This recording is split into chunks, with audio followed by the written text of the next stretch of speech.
Moi, je suis donc Isabelle de Nanteuil, ancien chef d'établissement d'une tutelle diocésaine. J'ai dirigé un établissement collège-lycée à Paris pendant 15 ans et membre du conseil de tutelle des Trinitaires de Valence depuis 2016, qui est le moment auquel j'ai pris ma retraite.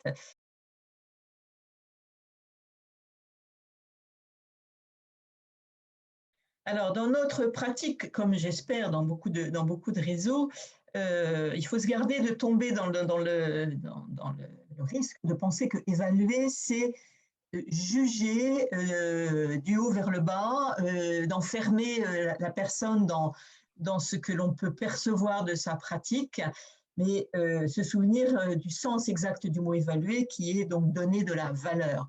Donc, il ne s'agit pas encore une fois, de porter un jugement qui pourrait enfermer, mais plutôt de donner de la valeur à la pratique du chef d'établissement, à la façon dont il travaille, essayer de repérer quels sont les points forts, les points d'excellence qui peuvent justement donner de la valeur à son travail et comment, en s'appuyant sur ces points forts-là, on peut l'aider à cheminer pour progresser sur ceux qui sont un petit peu moins bons, parce qu'il y en a forcément, hein. Mais l'idée est quand même vraiment de découvrir ça ensemble.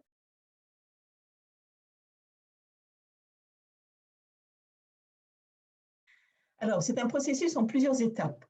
La première étape consiste à envoyer au chef d'établissement une grille qui a été travaillée en conseil de tutelle et qui permet au chef d'établissement de prendre un temps personnel pour réfléchir à partir des différents items qui sont proposés et noter dans la grille, il y a une colonne qui est réservée au chef d'établissement, noter un petit peu ce que lui évoque les différentes questions qui sont soulevées. Donc, dans cette grille, il y a plusieurs champs de réflexion. Le premier champ, c'est exprès qu'on l'a mis en premier, c'est la collaboration à la vie du réseau, parce que ça n'est pas anodin d'être dans une tutelle trinitaire. Donc, premier champ de réflexion, c'est la collaboration à la vie du réseau. Donc, on va demander au chef d'établissement de se poser la question de la manière dont il fait vivre les textes de référence de la tutelle dans son établissement. Comment également il va répondre aux sollicitations de la tutelle dans les différentes rencontres qui sont proposées, dans le lien qu'il peut avoir avec le référent. Est-ce qu'il lui fait appel? Est-ce qu'il l'informe? Est-ce qu'il est content de le rencontrer? Est-ce qu'il voit les rencontres plutôt comme une obligation qui lui pèse? Toutes ces questions-là, on va lui demander de se les poser et de redonner dans la colonne d'observation du chef d'établissement un petit peu son ressenti, son analyse sur ces points-là. Donc ça, c'est pour la collaboration à la vie du réseau. Ensuite, il y a un second champ d'investigation qui est celui des missions spéciales, quand il y en a. Il peut y avoir dans des établissements des missions qui sont données en termes de construction immobilière, de fusion d'établissements, d'ouverture, de choses un peu spécifiques, d'ULIS, des choses comme ça. Donc, on va lui demander là aussi de noter un petit peu comment lui perçoit son action à ce niveau-là. Le troisième champ sera celui de la qualité du relationnel, qui est très très important pour nous par rapport à notre charisme. Et donc, il va lui demander de réfléchir à ses relations avec les différents partenaires, le GEC, les parents, les enseignants, le personnel, de réfléchir également à ses liens avec les élèves. Est-ce qu'il les connaît? Est-ce qu'il sait les solliciter? Est-ce qu'il réunit par exemple les délégués pour travailler avec eux? Et comment il va développer dans son établissement le climat de confiance qui nous paraît indispensable pour travailler ensemble, encore une fois, en communion. Quatrième domaine, c'est le domaine pastoral, éducatif et pédagogique. Donc, le chef d'établissement est amené à réfléchir à son implication personnelle dans ces domaines-là. Au niveau pastoral, est-ce qu'il y a un conseil pastoral? Est-ce qu'il y a une APS? Comment est-ce qu'il travaille avec l'APS? Comment est-ce qu'il réunit le conseil pastoral? Est-ce qu'il est force de proposition? Est-ce que son propre rapport à la foi chrétienne est un élément important qu'il fait vivre dans l'établissement? Comment est-ce qu'il encourage les différents projets? Voilà, tout ça est aussi un domaine où on va lui demander de s'interroger, de réfléchir et de noter un certain nombre de points. Et puis le dernier domaine, c'est celui du management, hein. Management, donc bien sûr, analyser ses pratiques de management. Est-ce qu'il y a un organigramme? Comment est-ce qu'il est présenté? Est-ce qu'il est revu en fonction des personnes qui arrivent? Une réflexion sur la manière de fonctionner. On va lui demander d'évaluer aussi les différentes délégations, hein, l'entretien professionnel, est-ce qu'il est fait régulièrement? dans le sens dans lequel on souhaite qu'il soit fait, au niveau de la gestion aussi, au niveau des différentes instances. Voilà, et puis à la suite de ça, on va avoir, une fois que lui, il aura rempli cette grille-là, le chef d'établissement, il nous la renvoie. Et puis, on va aller à 2 membres du conseil de tutelle, la personne référente de l'établissement et un autre membre du conseil de tutelle, parce qu'on est toujours plus intelligent à deux. On va aller rencontrer le chef d'établissement, à partir de ces grilles, reprendre un petit peu les différentes choses et puis voir avec lui, l'amener à peut-être se questionner sur tel point qui n'apparaît pas dans son analyse, lui demander d'approfondir telle question, ou nous de pointer quelquefois une petite contradiction qu'on peut voir que lui n'a pas vue. Voilà, donc c'est un travail un petit peu ensemble sur cette grille qu'il a remplie. Donc ça, c'est un deuxième temps.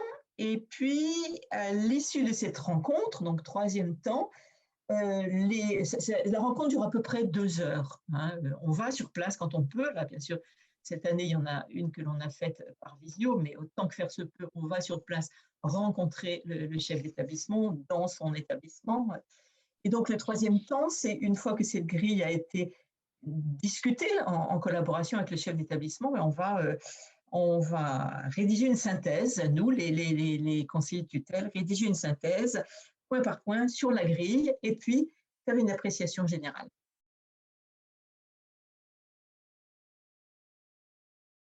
Il y a effectivement une troisième étape, qui est qu'une fois que nous avons rempli la grille, fait la synthèse un petit peu de la rencontre qu'on a eue avec le chef d'établissement, on renvoie la grille avec l'appréciation que l'on propose au chef d'établissement. Soit il valide complètement parce que ça correspond complètement à ce que l'on s'est dit et il est d'accord, et à ce moment-là, il nous dit bon ben, d'accord, c'est bon, je signe, et ça va pouvoir partir auprès du délégué de tutelle. Ça, je vous en redirai un petit bout tout à l'heure. Soit il n'est pas d'accord, il y a des choses sur lesquelles il trouve que on a mal compris, ou c'était mal exprimé, ou il n'aime pas la façon dont on le dit. À ce moment-là, il y a une deuxième rencontre. Alors, donc, on peut avoir un petit réajustement qui se fait en collaboration. Une fois qu'on est d'accord, eh bien, cette grille part auprès du délégué de tutelle, qui, lui, va l'utiliser pour la valorisation, des points, puisque on a une fiche d'évaluation triennale comme ça, avec les différents points que j'ai évoqués, collaboration avec du réseau, qualité du relationnel. Donc, le délégué de tutelle va faire une phrase de synthèse par rapport à ce qu'il a vu sur la grille, et puis une phrase de synthèse donc sur ce qui va bien, et puis une petite piste d'amélioration ou une orientation pour la suite, de sorte qu'on soit dans une démarche d'évolution positive, de chemin à suivre. Et à côté, il va y avoir la note qui a été prise par le délégué de tutelle en fonction de tout ce travail qui a été fait.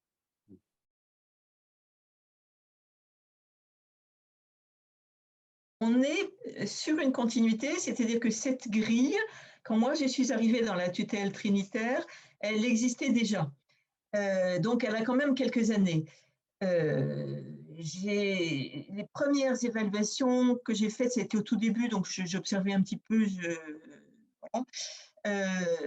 Et puis, on a été plusieurs à rentrer dans le conseil de tutelle. Et là, cette année, à partir de différentes évaluations qui ont été faites, on s'est dit qu'il serait vraiment bon qu'on la revoie un petit peu, surtout sur un point précis, qui est celui de la transmission du charisme. Parce qu'un de nos axes en conseil de tutelle actuellement, c'est de voir comment, en binôme laïque religieuse, on peut travailler à cette transmission du charisme au sein des établissements. Or, on s'est rendu compte que dans un certain nombre d'établissements, la communauté éducative sait en gros de quoi il s'agit, mais vraiment en gros. Et on s'est dit, il faut qu'on travaille sur cette transmission du charisme pour qu'il soit vécu de manière plus concrète au sein des établissements. Et pour ça, il faut que les chefs d'établissement puissent travailler dans ce domaine-là avec nous.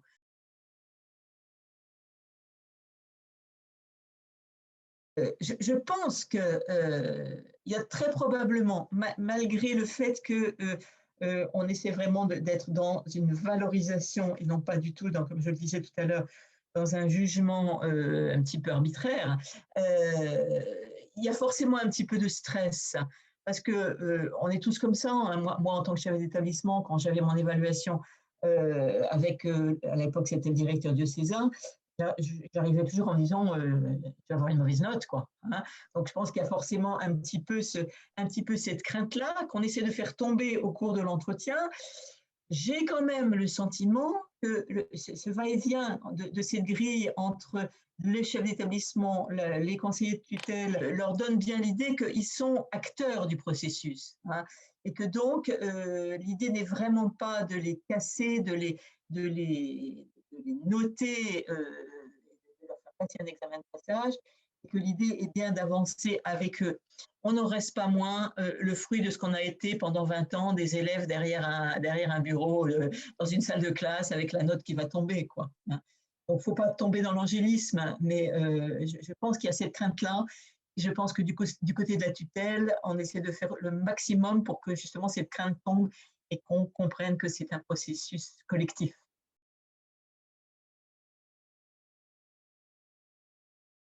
Effectivement, les trois mots-clés du charisme trinitaire sont libération, adoration, communion. Et cette année, on travaille plus particulièrement sur le charisme de communion. Donc, je crois qu'on est vraiment dans ce charisme de communion. Il s'agit de travailler ensemble pour le bien de tous. Et ce charisme de communion est à la source d'une notion que l'on essaie de développer énormément chez les trinitaires, qui est la question de la relation. La relation, le Dieu Trinité, hein, c'est un Dieu de relation entre trois personnes. Donc la relation chez les trinitaires, c'est quelque chose de fondamental. Et donc, c'est sur cette importance de la relation, dans tout ce qui fait le quotidien, qu'a été pensé ce processus d'évaluation, qui est fait donc en communion avec le chef d'établissement et aussi en communion, du coup, avec l'établissement, puisqu'il est fait pour le bien de l'établissement et en relation également, vous voyez, je fais ce geste-là, en relation également avec la congrégation, avec les sœurs trinitaires et avec tout ce qui fait le substrat, en fait, de cette congrégation trinitaire qui vivent la relation. Et j'en veux pour preuve, alors je m'éloigne un tout petit peu, mais je suis toujours extrêmement frappée et heureuse de la joie qui règne chez ces sœurs trinitaires. Et en fait, là, j'ai découvert des sœurs extrêmement joyeuses. Elles dansent, elles chantent, elles sont heureuses, elles sont dans la relation tout le temps. Et moi, ça me donne envie de transmettre ça à travers mon rôle de référente et à travers ces évaluations triennales que l'on vit avec eux.